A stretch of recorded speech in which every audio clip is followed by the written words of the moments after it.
Ya, oke guys, welcome back to Auto Reflex bersama dengan gue Fahri. Dan kali ini kita masih di GJAW 2025. Nah, setelah dipamerkan di Gias 2025 kemarin, nah si Jet itu ini akhirnya udah diumumin harga dan interiornya kayak gimana, kita udah boleh lihat. Kayak apa? Tonton terus sampai habis.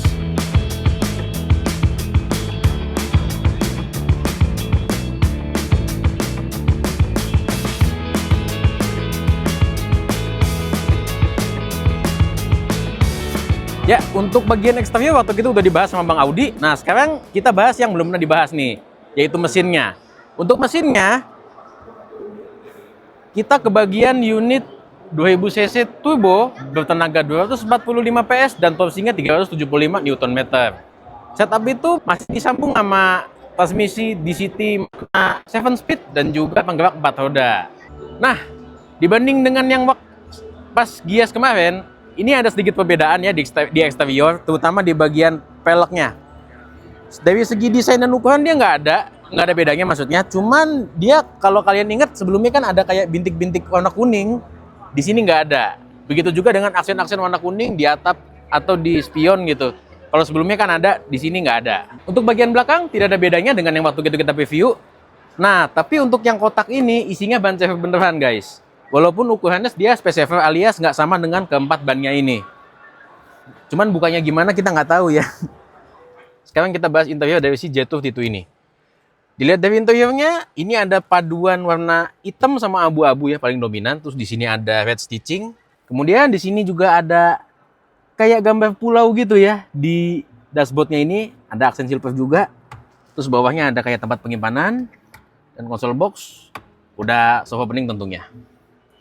Lanjut, di bagian AC dia juga ada kayak yang lampu depan tadi kita lihat, ada kayak desain kelopak-kelopaknya gitu. Nah, untuk kursinya dia udah pakai ventilated seat dan udah elektrik juga pengaturannya. Dan dia juga ada memory seat juga loh, tapi dia pengaturannya ada di layar sini. Lanjut, posisi mengemudinya dia cukup commanding ya sebagaimana sebuah SUV gitu. Nah, yang unik dia si setirnya ini bentuknya nggak bulat kayak mobil-mobil pada umumnya, agak-agak segi 8 gitu ya. Terus udah ada pencet-pencetannya juga buat ngatur MID, cruise control, dan juga buat audio. Nggak ketinggalan dia juga punya pedal shift. Terus untuk pengaturan saklaf-saklafnya ini sebagaimana mobil-mobil Eropa ya, untuk seinnya dia di kanan, pelampuan juga di kanan, dan wipernya dia di kiri. Ya, kemudian ini di depannya juga ada instrumen cluster berukuran 10,25 inci yang udah full TFT dan layarnya berwarna ya. Di sini kalian bisa lihat pengaturannya, ada buat speedometer, ada buat MID, ada buat audionya juga, dan RPM-nya ada di situ di bagian kanan bawah yang paling kecil ya, bukan jauh. Dia juga ada MID-nya, itu menunjukkan bensinnya, terus menunjukkan TPMS, ini buat konsumsi bahan bakar, sama ini buat mode off-road-nya. Lanjut, untuk instrumen cluster dia juga ada dua mode, ada yang digital dan bisa juga yang model klasik gini. Tuh. Untuk takometernya tetap ada di bagian kanan bawah itu ya. Lanjut ke bagian layar, dia udah dilengkapi layar entertainment dengan ukuran 15,6 inci. Dan ini mencakup hampir semua pengaturannya ya, termasuk untuk AC, audio, dan mode off-road-nya gitu. Oh iya, dia juga udah ada Android Auto dan Apple CarPlay yang wireless. Dan juga untuk tata suaranya, dia didukung sama Sony 12 speaker yang tersebar di sekujur kabin. Dia juga udah pakai kamera 540, jadi bukan 360 doang. Ini 540, jadi bisa ngelihat bagian bawahnya juga. Dan bisa 3D model juga. Oke. Lanjut, untuk mode off-road-nya yang unik dia ada wedding radar. Jadi dia bisa ngedeteksi seberapa dalam genangan air yang mau kalian lewatin. Jadi kalau rumah kalian kebanjiran, cocok nih pakai ini. Kalian nggak perlu khawatir untuk mobil kalian akan kejebak banjir gitu loh. Kemudian di atasnya untuk shortcut dia bisa untuk memory seat, ambient lamp, bahkan untuk ngelipat spionnya aja di sini ya. Terus buat auto hold dia juga di sini ada, selain di tombol fisiknya dia juga ada di bagian layar tengahnya ini. Interface-nya sih nggak ngadet ya, cukup lancar. Tuh, nggak ada laggy atau ngelek-ngelek yang cukup mengganggu. Pas gitu. Ya, lanjut ke bagian tengah. Di bagian bawah AC-nya ini udah ada buat pengaturan AC, lampu hazard, dan juga pengaturan untuk defogger dan segala macamnya. Ini juga AC-nya udah dual zone ya. Jadi kiri kanan suhunya bisa beda. Lanjut ke bagian bawah, dia ada wireless charger dan ada hand gripnya di sini dan penyimpanannya juga di bawahnya. Lanjut, ini untuk desain tuas transmisinya.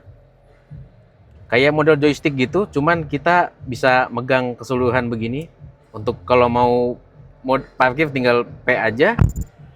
Terus di belakangnya dia juga ada buat ngatur mode off-road-nya. Ada rock, ada eco, normal, sport, snow, smart, dan balik lagi sen.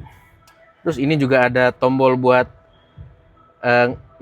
nyelamatiin si stability assist-nya, buat ngatur kameranya juga, sama ini buat auto hold.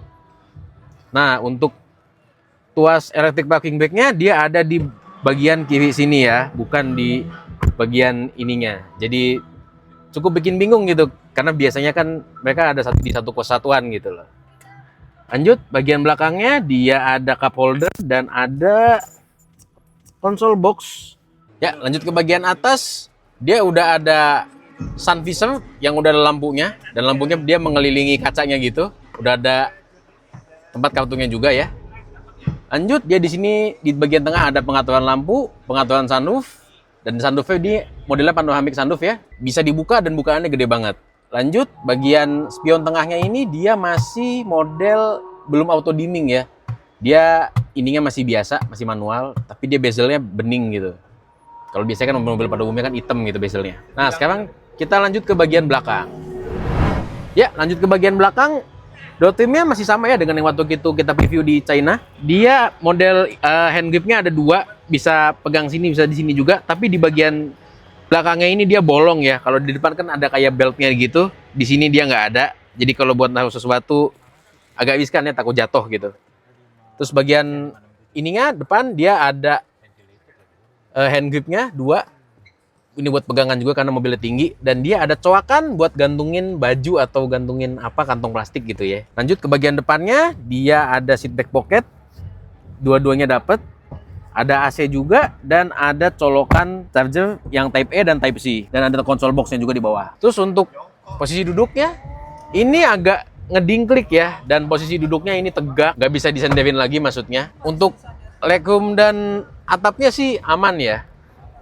Kemudian untungnya dia di sini ada armrest juga dan ada cup holdernya. Oke, habis itu kita akan bahas bagasinya. Ya, lanjut ke bagian belakang. Untuk bukaan pintunya dia masih manual. Pembukaannya udah elektrik, tapi dia buat buka ininya belum elektrik ya. Nggak ada kayaknya buat swing gitu elektrik. Nah, di sini dia cukup banyak kepraktisan ya, karena ada cup holder 2, ada gantungan juga 2. Dan ini buat segitiga pengaman, sama ini buat kalau misalkan amit-amit si mekanisme elektrisnya ini rusak, kalian bisa langsung nyongkel ke sini buat buka manual. Nah, buat bagasinya dia udah ada semacam tonneau cover buat nutupin si isinya ini, dan dia juga di sini banyak jaring-jaring buat penyimpanannya.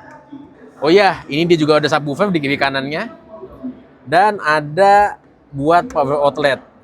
Bawahnya dia ada kompartemen lagi, tapi buat ban serepnya dia di belakang ya, yang tadi yang bagian yang kotak itu. Oke. Gimana menurut kalian tentang Jet T2 ini? Menurut kami mobil ini bisa menjadi salah satu pilihan yang menarik di kelas SUV boxy untuk merek-merek Tiongkok, karena untuk harganya dia dibanderol kurang dari 600 juta, tepatnya 588 juta on the road.